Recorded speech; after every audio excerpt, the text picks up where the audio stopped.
ታሪካችን የተቀየረበት ቀን ማለት የዘላለም ሞት በዘላለም ሕይወት የተዋጠበት ሰይጣን መውጊያው የተሰበረበት የእግዚአብሔር መንግስት አገዛዝ የጨለማውን አገዛዝ ድል የነሳበት ይሄ ቀን ነው። በዘላለም ውስጥ ይሄ ቀን ብቸኛ ይሄ ቀን እግዚአብሔር የሰው ልጆችን ከዘላለም ሞት ወደ ዘላለም ሕይወት ከ6 ሰዓት እስከ 9 ሰዓት ባለችው ሞመንት ጎትቶ ያወጣበት አሁን ያንን የሮማውያንን ማክሲመም ቅጣት ተቀብሎ ቀጥሎስ የፔርሺያውያንን ደሞ ሊቀበለው ነው። ቱ ደ ማክሲመም ሰው የሚደርስበትን ሲቃይ በሙሉ ኢየሱስ ተሸክሞ ስምዖን አየው። ይሄ ፓኒሽመንት ለኃጢአት ነው፣ ለልጁ አይደለም።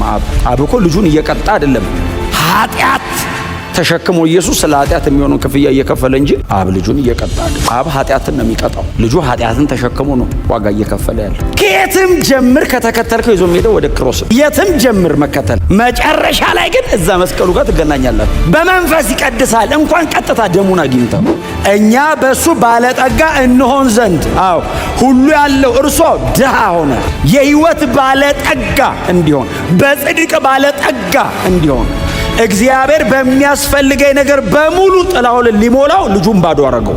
ፓተርኑስ ይሄ ነው። ፓተርኑ ኢየሱስ ያረገውን ድገሙ። ማንም የፈለገውን ሊል ይችላል። ማንም የፈለገውን ይበል። በእግዚአብሔር ፊት አብሮ አይቆም። ዘላለም እኮ አለ። ሰባ ላይ ዓለም ሞኝ ይበለ፣ ዘላለም ላይ እግዚአብሔር ክቡር ይላል። በጣም ጥሩ ካራክተር ሆነው የተገኙ ሰዎች እንዴት የተመሰገኑ ናቸው። የማይተካ ያልነበረ የማይኖር ብቸኛ ቀን ላይ ኢየሱስ ክርስቶስን ለመስቀል ሞት ሲሄድ ከኢየሱስ ክርስቶስ ጋር አብረው ያንን የመስቀል ሞት አብረውት ለመካፈል የተጓዙ ሰዎች በጣም እድለኞች ናቸው፣ የተመሰገኑ ናቸው። እንደኔ አይነት ወንጌሉን የሚያነብሰው ባነበበ ቁጥር በእነዚህ ሰዎች ይደሰታል። ስለ እነዚህም ሰዎች እግዚአብሔርን ያመሰግናል። አንዱ ይሄ የቀሬናው ስምዖን ነው እና ጌታ ኢየሱስ ክርስቶስ ተያዘ። ምዕራፍ 22 አካባቢ ጀምራችሁ ከቁጥር 63 ጀምሮ ወታደሮች መጥተው ኢየሱስን ያዙ እና ኢየሱስን ይዘው የተለያዩ ቦታዎች ላይ ፍርድ ቤቶች ላይ ካቆሙት በኋላ የፍርድ ስርዓቱን ጨርሶ ኢየሱስ ወደሚሰቀልበት እየሄደ ከፍርድ ቤቱ ወንበር እስከ መሰቂያው ባለችው መሃል ላይ የተገኘ ሰው ነው ይሄ ሰውዬ። ከዛ በፊት አታገኙትም ይሄን ሰውዬ።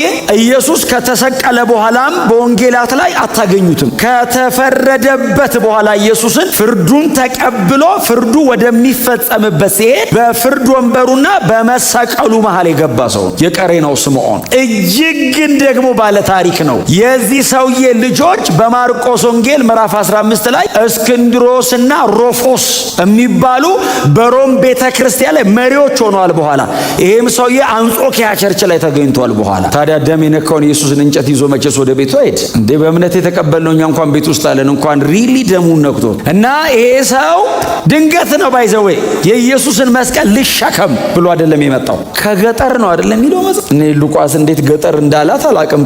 ቀሬና ማለት እኮ ኖርዝ አፍሪካ እዚህ አሌክሳንድሪያ ግብጽ ነው ረድ ብላ ሊቢያ እኮ ነው። ሊቢያ ገጠር ነበር ድሮ እና ትሪፖሊ ምናምን ገጠር ነበርና አንድ የቀሬናው ስምዖን የሚባል ሰውዬ ከሊቢያ ከዚህ ከኖርዝ አፍሪካ ነው ሄደው። ኦብቪየስሊ ሊሄድ የሚችለው የፋሲካ በዓል ሊያከብር፣ የፋሲካ በዓል ስለሆነ በዓል ለማክበር ነው የሚሄደው።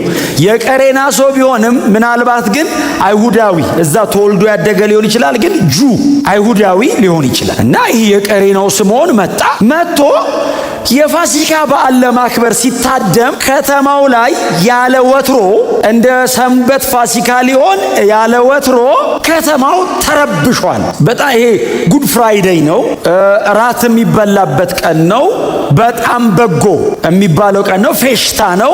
ኔክስት ዴይ ሰንበት ስለሚገባ ቀድሞ ቶሎ ነገር የሚጨራርሱበት ቀን ነው እና የቀሬናው ስምዖንም እሱን ለመፈጻጸም ብሎ ወደ ቤተ መቅደሱ አካባቢ ሲመጣ ትንሽ ተተረማምሷል ከተማው። ምንድነው ዛሬ እዚህ ከተማ?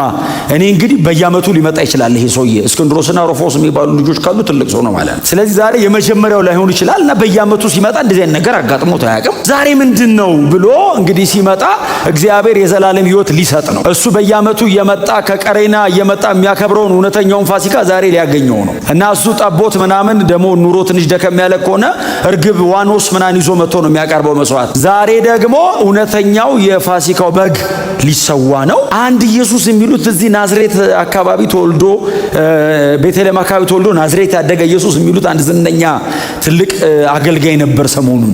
እሺ እሱም ደግሞ በስብከቱ መካከል ብድግ ብሎ እኔ እግዚአብሔር ልጅ ነኝ አለ። ታዲያ እንዴት የእግዚአብሔር ልጅ ነኝ ይላል ብለው በዛ ዘመን የነበሩ የሕግ መምህራን በሮማውያን ነገስታቶች ፊት አቅርበው እነ ሄሮድስና እነ ጲላጦስ ሞት ፈረዱበት። እሺ አሁን የሱ የሞት ፍርዱ ሊፈጸም ነው እያሉ እያወሩለት በመካከል ድንገት ብቅ አለ እና እያወሩለት ነው። የትኛው ነው እሱ ብሎ ብቅ ሲል ጸጉረ ልውጥ ነው። ጸጉረ ልውጥ ነው ማለት አፍሪካዊ ከሆነ ትንሽ ከለሩ ደብዘዝ ሊል ይችላል። የገጠር ሰው ነው። አይ ቲንክ አንዳንድ እንትኖችን ደግሞ ሳነበኔ ፊዚካሊ ጎላ ያለ ነው ይላል እና በደንብ ከፍ ያለ ነው። ምክንያቱም ኢየሱስ የተሸከመው አንዱ የክሮስ ባር ነው የተሸከመው። ሙሉ መስቀል አለ የተሸከመው አንዱን ባር ነው። አንዱ ባር ብቻ 56 ኪሎ በላይ። ኢየሱስ ደግሞ ሳይበላ ነው ውሎ ያደረው። ደም እያንጠባጠበ ነው ሲጸልይ ያደረው። ሳይበላ ወርዶ እራት የበሉት እነሱ ናቸው፣ እሱ አልበላም። ይሄው ስጋዬ ብሎ ነው ያበላው፣ መች በላ እሱ። ይሄው ደሜ ብሎ ነው ያጠጣቸው፣ መች ጠጣ እሱ። በጣም ሲቃይ ውስጥ ነው ያለው። ባለፈው እንደነገርኳችሁ በቀን 3 ፍርድ ቤት ነው የቆመው እና ፊዚካሊ በጣም ደርቋል። ይሄንን እንጨት ሲሸከም ነው ያገኘው። ስለዚህ 40ውን ተገርፏል ማለት ነው። ደሙ እላዩ ላይ ነው ያለው። ስምዖን ሲያገኘው ባይዘው ኢየሱስን መሬት ላይ በደህናው ተአምር የሚያደርገው አይነት አይደለም። ይሄኛው ኢየሱስ በጣም በሲቃይ ውስጥ ነው ያለው፣ ጣር ውስጥ ነው ያለው። ሮማውያን በእነሱ ባልሆነ ስርዓት ኢየሱስን ሊሰቅሉት ነው። መስቀል ሮማውያን አዶብት አድርገውት ነው እንጂ የሮማውያን አይደለም፣ የፔርሺያውያን ነው። ሮማውያን እየገረፉ 40 ገርፈውት የለ የሮማውያን እሱ 40 ገርፈው ቡጭቅጭቅጭቅ አርገውት ሰውየው ቶሎ እንዳይሞት ያደርጉታል። ባይዘዌ ስሎ ዴዝ ነው ግን ማክሲመም ፔን ነው። ቶሎ ከሞተ አይቀጣም፣ ቶሎ እንዳይሞት ነው ቅጣቱ አንዱ ፓርት ቶሎ እንዳይሞት። ለምን ሎንግ ሰፈሪንግ። አሁን ያንን የሮማውያንን ማክሲመም ቅጣት ተቀብሎ ቀጥሎስ የፔርሺያውያንን ደግሞ ሊቀበለው ነው። ቱ ደ ማክሲመም ሰው የሚደርስበትን ሲቃይ በሙሉ ኢየሱስ ተሸክሞ ስምዖን አየው። እንደዚህ የእግዚአብሔር ልጅ ነው፣ መሲህ ነው፣ ጌታ ነው። አያቅም። ሲያየው ተተልትሎ ተቦጫጭቆ ሰውነቱ ላይ ልብስ የለም፣ ኔክድ ነው። እናንተ ብትሆኑ ስምዖን ብትሆኑ ከሰው መሃል ድንገት እንደዚህ ብቅ ብላችሁ ኢየሱስን ብታዩት ማለት ነው። ፊት ለፊት ላይ የለም ሰውየው። ፊት ለፊት ላይ የሮም ወታደሮች የሚጮህ ሰው፣ የሚያለቅሱ ሴቶች ደረታቸውን እየደቁ የሚጮሁለት ለኢየሱስ ይጮሃሉ። ምናልባት አገልግሎቱን የተካፈሉ መሲህ ነው ብሎ አይደለም እኮ የሚጮሁለት። ምናልባት ልጇን ፈውሶላታል፣ ኮምፓሽኑን ያውቁታል። ምናልባት እንጀራ አብዝቶ አብልቷቸዋል። ይሄንን የተካፈሉ ሰዎች ሊሰቀል እኮ አይገባውም፣ ይሄን የመሰለ ጥሩ ሰው ነው የሚሉት የእግዚአብሔር ልጅ ነው ማን ይለዋል? ደረታቸውን እየደቁ የሚከተሉ የሚያለቅሱ ሴቶች አሉ። ኢየሱስ የተቀበለውን ይሄንን የሮማውያኑን የጅራፍ ሲቃይ ባይዘው ሴቶችና የሮም ጀነራሎች አይቻልም፣ እንደዚህ መቀጣት አይቻልም። የሮም ጀነራል የፈለገውን ነገር ቢያደርግ የሮም ጀነራል በዚህ አይነት መንገድ አይቀጣም። ቀጥሎ ሴቶችን እንደዚህ መቅጣት አይቻልም፣ ኔክ ዳርጎ እንደዚህ አይቀጣም። የሀገሪቱም ትልልቅ ሰዎችም እንደዚህ አይቀጡም። አይሁዳዊ ነው፣ ቀጥሎ ይቀጣ ተብሎ ተላልፎ ነው የተሰጠው። ከዛስ አባቱም ተስማምቷል። ይሄ ፓኒሽመንት ለኃጢአት ነው፣ ለልጁ አይደለም። አብ እኮ ልጁን እየቀጣ አይደለም፣ ኃጢአት ተሸክሞ ኢየሱስ ስለ ኃጢአት የሚሆነውን ክፍያ እየከፈለ እንጂ አብ ልጁን እየቀጣ አይደለም። አብ ኃጢአትን ነው የሚቀጣው፣ ልጁ ኃጢአትን ተሸክሞ ነው ዋጋ እየከፈለ ያለ እና የገሪናው ስምዖን አየው። ጠጋ አለ። አልቻለም። ታውቃላችሁ አይቶ ኧረ እኔ ለበዓል ነው የመጣሁት ብሎ እንደ ሌላው ተመልሶ አልሄድም። ጠጋ አለ። ጠጋ ሲል ና አሉት የሮም ወታደሮች። ና አንተ የሌላ ሀገር ሰው ነህ፣ አለባበስ ራስህ ታውቃለህ። የገጠር ሰው ያስታውቃል እንዴ? እናንተን አይመስልም። ና አለ። 800 ማይል መጥቷል ይሄ ሰው። 800 ማይል ማለት ምን ማለት ነው? ከቀሬና አሁን ኢየሱስ እስከ ኢየሩሳሌም 1300 ኪሎ ሜትር ነው። 1300 ኪሎ ሜትር ነው መጥቶ ድንገት ነው የመጣው። ና ተሸከምለት ሲሉት ከኢየሱስ ትከሻ ላይ አይደለም የተቀበለው እንጨቱን። ኢየሱስ መሸከም አቅቶት ወድቋል። ኢየሱስ መሸከም አቅቶት ወድቆ እንኳን እንጨቱ ሊሸከም ራሱ መቆም አይችል። ተነስቶ ሲያጣጥር ስምዖን ጠጋ ብሎ ያየዋል። ታውቃለህ፣ በደም የተነካካ እንጨቱን እያየ ጠጋ ብሎ ሲያየው እዚህ የተተለተለው ሰውነት ውስጥ ይሄ አቧራው ገብቷል። ይሄ ደሙ አጥንቱ እስኪታይ ነው። አጥንቱን አልነኩትም። ከአጥንቱ አንዳች አይሰበርም የሚል ቃል ስላለ አጥንቱን መንካት አይቻልም። ስጋውን የተለተሉት አንድም አጥንቱ አልተነካችም። አጥንቱን መንካት አይቻልም። ከአጥንቱ አይሰበርም የሚል ቃል አለ። ሌላውን ሊፈጩት ይችላሉ። ባይዘው በእልህ ኢየሱስን አትችልም ቃል አለ አጥንቱን እንዳነካ። እስከፈለጉ ድረስ ግን ይገባል። ቡጭቅጭቅ ሲያደርጉት ወድቆ ሲነሳ እንትኑ ገብቷል ሰውነት ውስጥ እና ስምዖን አየው። ጠጋ ብሎ ማንም ሐዋርያ በዛ ልክ የተጠጋው የለም ኢየሱስን። ማናቸውም እንዴት ተጠግተው አላዩትም። ስምዖን ጠጋ ብሎ አየው። እንጨቱን ተሸክመለት እና ኢየሱስ ከፊት ይሄዳል። ስምዖን ተሸክሞለት ከኋላ ተገዱ ራሱ ጎናቸው ተገደ መከተል ራሱ ያዋጣል በሉት። ተለምነህ አይደለም ብራዘር እባክህ ተከተለው ተብለ ተለምነህ አይደለም። በግድ እንዲህ ሳይገባ ራሱ መከተል ለምን መሰለህ? የሆነ ቀን ይገባል። ራስን ኢየሩሳሌም ቸርች ታገኘዋለህ። በአማረ ቀን እያልን ነው ቅድም እንደዘመርን ሲያስገድዱት እሱስ እሺ አለ። እሺ እምቢ አላለም። ኧረ እሺ ተከተሏል።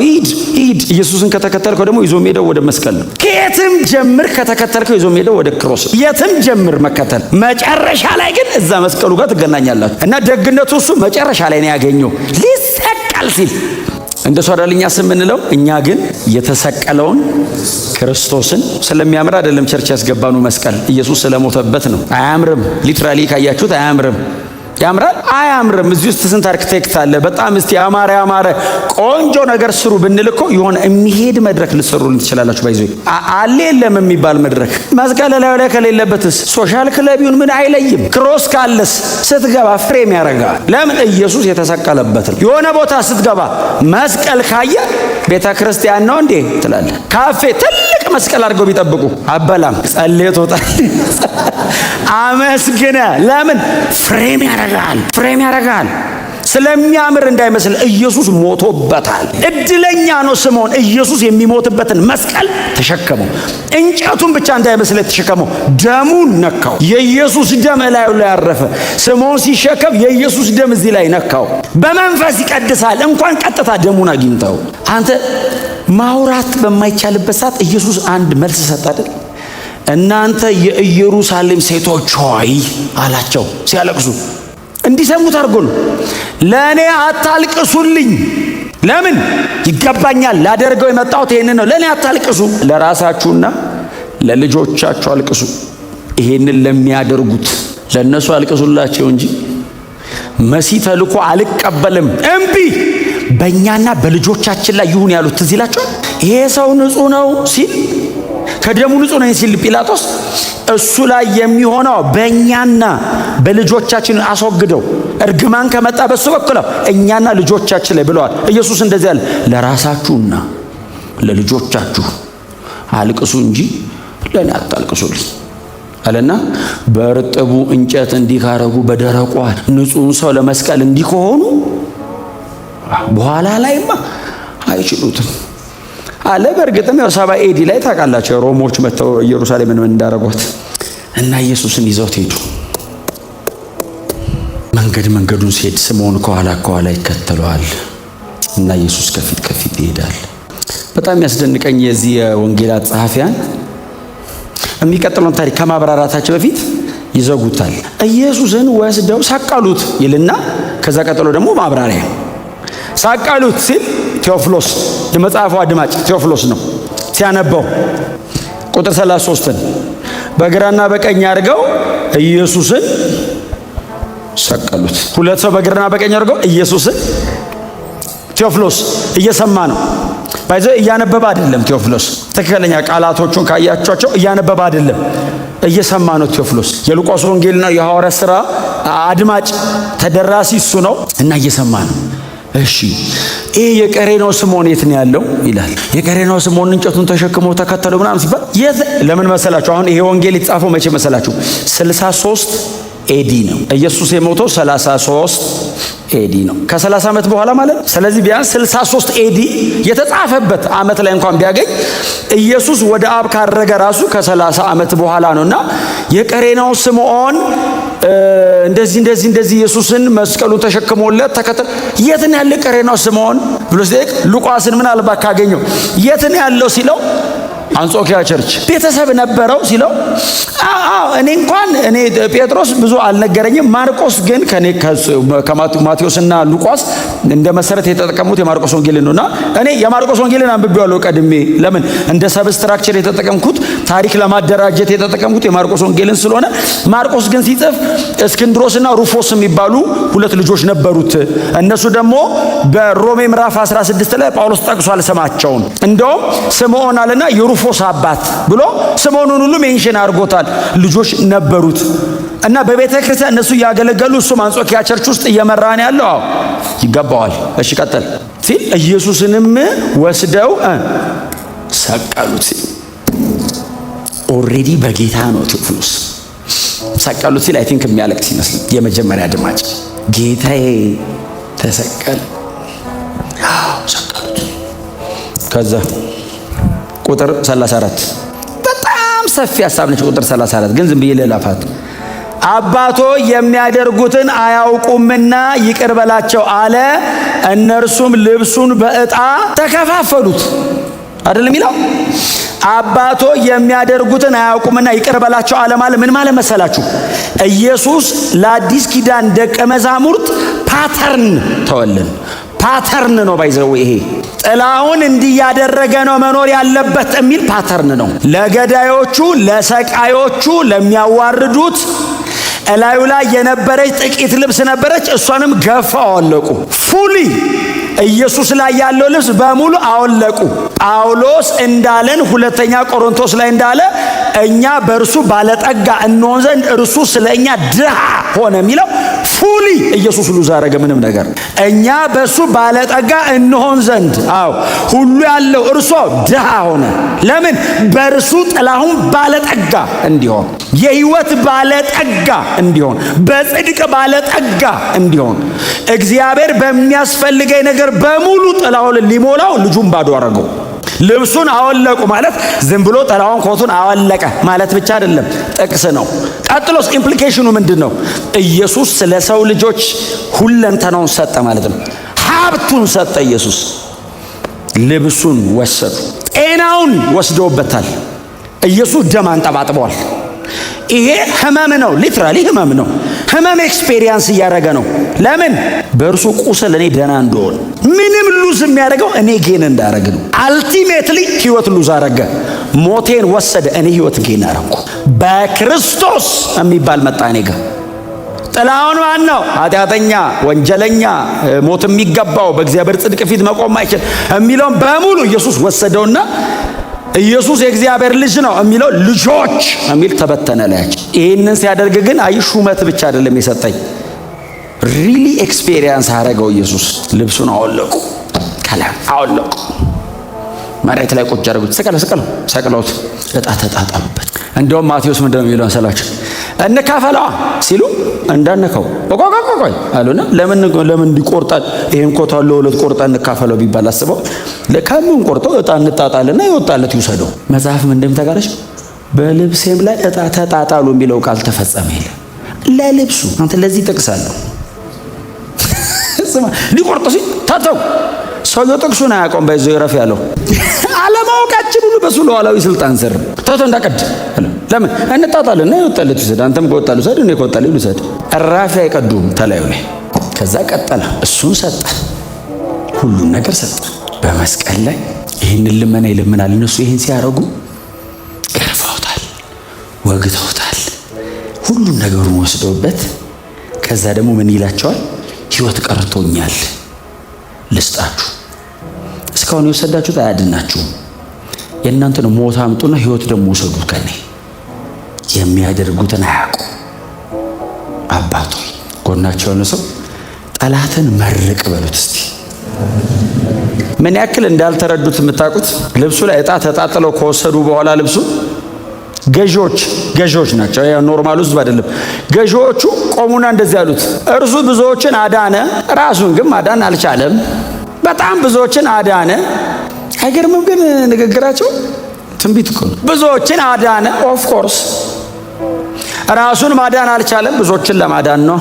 ኢየሱስ ከመስቀል ቢወርድ ተቸዋለሁ ቢል ባይዘው አሁን እየሞተ እያለ እናንተስ በዛ ቢል ወደ አፈርነት ነው የምንመለሰው። ተቃለ ሳንፈጠር በፊት እንደ ጴጥሮስ ላግዝ ብሎት እኔ ሁሌ ነው ማነሳት።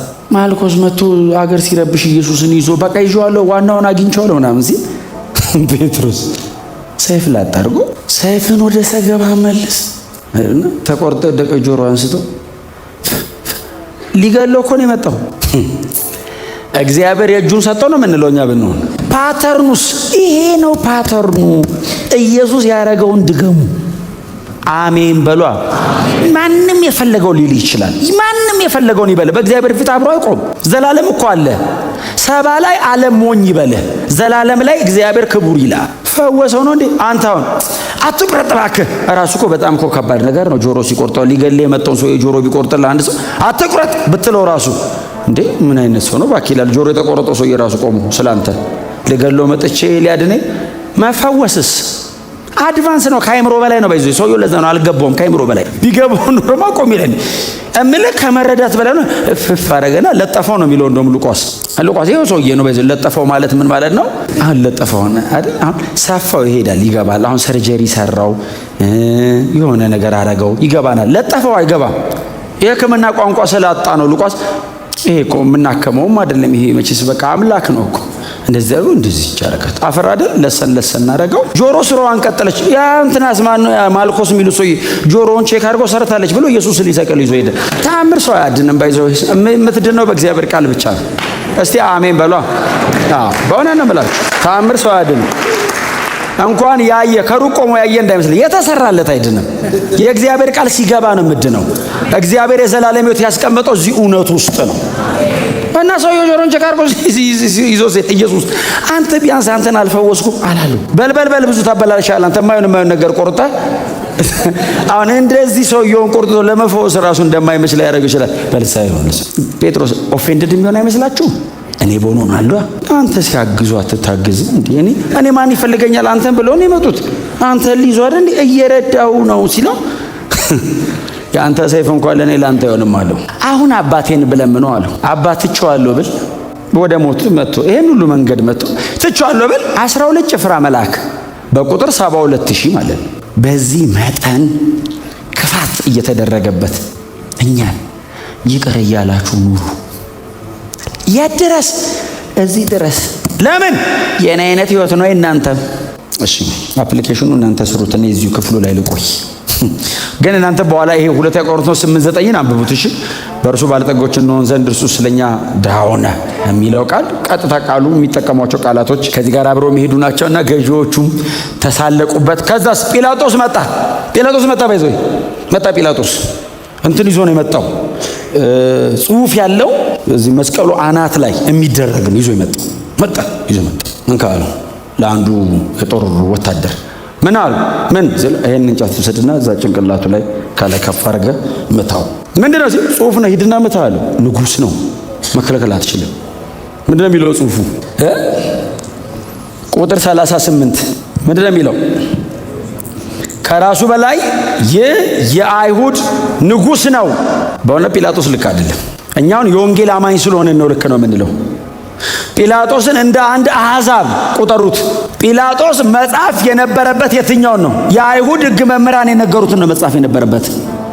ነገሩ ከእግዚአብሔር ትእዛዝ ስለሆነ ብቻ ነው ይሄን የጻፈው እንጂ የአይሁድ ንጉሥ ነኝ እንዳለ ብለህ ጻፍ አሉት። ንጉሥ አይደለም እኮ ነው እንዳለ ብለህ ጻፍ ሲሉት የጻፍኩትን ጽፌያለሁ እና አልቀይረውም። ኦልሬዲ ኢየሱስ የአይሁድ ንጉሥ ነው። ክብር ለኢየሱስ ይሁን። እስቲ አንድ ቃል አውጡልኝ። ዮሐንስ 19:19 እንደዚህ ይላል፣ ጲላጦስም ጽሑፍ ጽፎ በመስቀሉ ላይ አንጠለጠለው። ጽሑፉም የናዝሬቱ ኢየሱስ የአይሁድ ንጉሥ የሚል ነበር። ከዛ ቁጥር 20 ኢየሱስ የተሰቀለበት ቦታ ከከተማው አጠገብ ስለነበር ብዙዎች አይሁድ ጽሑፉን ምን አሉት? የሰቀለ ብቻ አይደለም፣ ሲሰቀል የነበረ ብቻ አይደለም፣ የሚያልፍ አይሁዳዊ በሙሉ ሲያይ ንጉሥ ነው እማይመለከተኝ ያለ ሰው ሁሉ ማን የተሰቀለው ብሎ ብቅ ሲል ንጉሥ ተሰቅሏል የሚያልፉ ሁሉ አይደለም ይለው። ከዛ ምንድን ነው የሚለው? ብዙዎች ጽሑፉም በአረማይክና በላቲን በግሪክም ነበር። በሶስት ቋንቋ ነው የጻፈው። አረማይክ ኮመንሊ የሚነገር ቋንቋ ነው። ግሪክ በዛ ዘመን ግሎባሊ አሁን እንግሊዘኛ እንደዚህ ግሎባል ቋንቋ እንደሆነ በዛ ዘመን እንደዛ አይነት ነው። ላቲንም the most influential የሆነ ቋንቋ ነው። እንደ ስራ ቋንቋ ጭምር ይጠቀሙታል። በሶስቱ አራማይክ፣ ግሪክ እና በላቲን የጻፈው ምንድነው የሚለው መሰላችሁ? የሹዋ ሃናዜሬ ሜሌክ ሀ ያሁዲም ነው የሚለው። እነዚህን የጻፋቸውን የመጀመሪያ ቃላት ካወጣችሁ ዋይ ኤች ደብሊው ኤች ያህዌ ነው የሚለው። ኢየሱስ ሂዝ ጋድ የጻፈውን የመጀመሪያ ቃላት ካወጣችኋቸው ያህዌ ነው የሚለው። ትክክለኛ ንጉሳችሁ እሱ ነው። ሲያነበው ታውቃለህ። አሁን ጲላጦስ አሁን ገባ በሮማውያን የተሾመ ነው። ምንም የሚያውቀው ጉዳይ የለም። የአይሁድ ሕግ መምህራን ያውቁታል። የእንትኑን ኮዷን ያውቋታል። ያህዌ ብሎ ነው የጻፈው። ቀይር። እኛ ለመጻፍ 5 ነው የምንታጠበው ይሄን ስም። አንተ ዝም ብለህ አምጥተህ ጽፈህ ትለጥፋለህ እንዴ? አይጠሩትም። ያህዌ ብሎ አይጠራም አይሁዳዊ። ያህ ነው የሚለው። ለምን?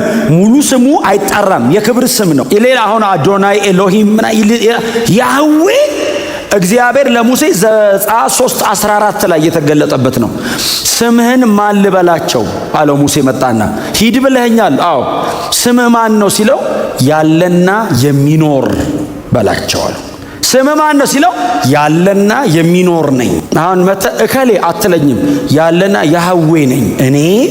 እኔ ነኝ፣ ከእኔ በቀር ሌላ የለም አለና የዚህ ጲላጦስ የሚሉ ሰው የምንጽፍ ቀይር አሉት። አልቀይርም። ቃሉንስ ግሪክ፣ አራማይስጥ፣ ላቲን። ክብር ለኢየሱስ ይሁን። ይሄ ከተከናወነ በኋላ ነው እንግዲህ ከዛ በቃ ጨረሱ። መሬት ያለው አለቀ። መሬት ያለው ነገር በሙሉ አለቀ። ከዛስ መስቀል ላይ ሆነ ወሬው። ከዛ ደግሞ ግራና ቀኝ ደግሞ የተሰቀሉ አሉ።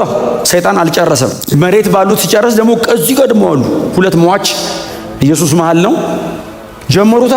አንዱ አየሁ አንተ ክርስቶስ ከሆንክ እስቲ ራስንም እኛንም አድንና ልመንህ፣ እስቲ ራስንም እኛንም አድን ሲለው፣ አሁን በእውነት ኢየሱስ እኮ ቀድሞን እንኳን ሆነና አስተማረን እንጂ ዘለው ረዱ እኮ ነው የሚል።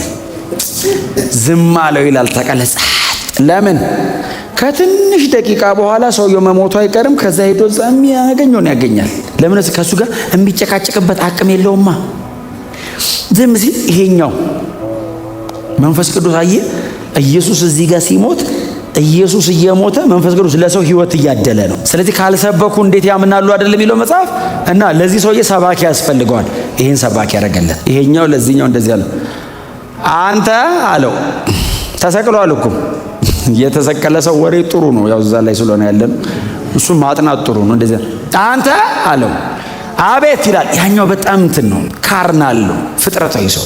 ይሄኛውስ ትንሽ መንፈሳዊ የሆነ ነው። እድሜያቸውን በሙሉ የሰሩት ወንጀል ከባድ ስለሆነ ካፒታል ፓኒሽመንት ብቻ አይደለም ባይዘው ሰው በምንም አይነት መንገድ ሊገደል ይችላል ሮም ውስጥ። ይሄኛው ግን የደወረስት የሚባል ጥፋት ያጠፋ ሰው ነው ባይዘው። ኢየሱስም እኮ ሲጀመር የተቀጣው በረማኖቶ ነው። ሞት የሚያስፈርድ ጉዳይ የሰራ ሰው ተለቆ ነው ምንም የሌለበት ኢየሱስ መሃል ላይ እየገባው። ያው እኛ በርባን ብንሆን እኛ ወጣን እንደማለት አይደል? በርባኑ እኔ ነኝ የሚል አንዴ እንደውም የሆነ ግጥም ሰምቻለሁ ቆይቷል። በርባኑ እኔ ነኝ የሚል በጣም አስደናቂ። እኔ ድሮ በርባን የሆነ ሰው እየነበረ ይመስለኝ። እኛውን ልካ ሰው ከተለወጠ በኋላ ድሮን ስለሚረሳ እና እንደዚህ ተሰቅሎ ያኛው እዚህ ጋር ነው ይኸውላችሁ የሚበሱት። እዚህ ጋር አይደለም፣ እዚህ ጋር ነው የሚበሱት። የደም ስሩንም ነርቭንም ነው የሚቆርጡት። እና መስቀል ላይ መሞት ባይዘው አመመኝ ብቻ እንዳይመስልህ።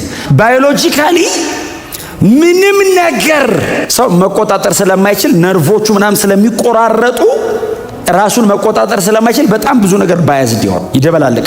ኢንቴንሽናሊ ነው ባይዘው እዚህ ጋር የሚቆርጧቸው። ሲወግራቸው ራንደምሊ ያገኙት ቦታ አይደለም የሚወጓቸው። አንዱ የስቃዩ አካል ነው። ቀጥሎስ ኮንቪክሽንን ትቀይራለህ ባይዘው እዛ መከራ እዛ ጋር ሲያመጡ ልሞትለት ያልከውን ጉዳይ ትቼዋለሁ ያስብለዋል። የቅጣቱ መጠን ማለት እና እነሱም ባይዘው ልክ እንደ ኢየሱስ እዚህ ጋር ነው እና በዛ ውስጥ ሆኖ ሰው ባይዘው መሳደብ ይችላል። ሰው የመጨረሻ ቃሉን በስድብ ይዘጋል። በጣም ከባድ ነው ሰው። እኔ ይኸውላችሁ ኢየሱስን አይመነው ይቅርበት። ወደ የሚያምነው ንስሐ አይገባም እንዴ? ኢየሱስን አይመነው። እሺ እንደው የሆነ የሚያምነው ነገር ፈልጎ ማረኛ አይልም እንዴ? እየተሰቀለ ይሳደባል። እንደሚሞት እያወቀ የመጨረሻ ቃሉን ሰደበው ይላል ኢየሱስን። ለዛውም እኮ ኖርማል ኢየሱስ የእግዚአብሔርን የመጨረሻ ማዳኛ መንገድ አክፋፋው። ታውቃለህ መስቀል ላይ ይሄኛው እንዳለው እኔና አንተ አለው ስላደረግነው ወንጀል ይገባናል አለውና ይህ ሰው ግን አለው እሱም ተደብድቦ ተቀጥቅጦ የሱም ደም እየፈሰሰ ነው። የኢየሱስ ደም ግን ማብራራት የሚቻል አይደለም። ደሙ አፈሳሰሱ ከሰውነቱ አልቆ ተጠማሁ ያለው እኮ ዲሃይድሬን አይደል? ሲስኮሲስ ዲሃይድሬን ነው የሚሉት።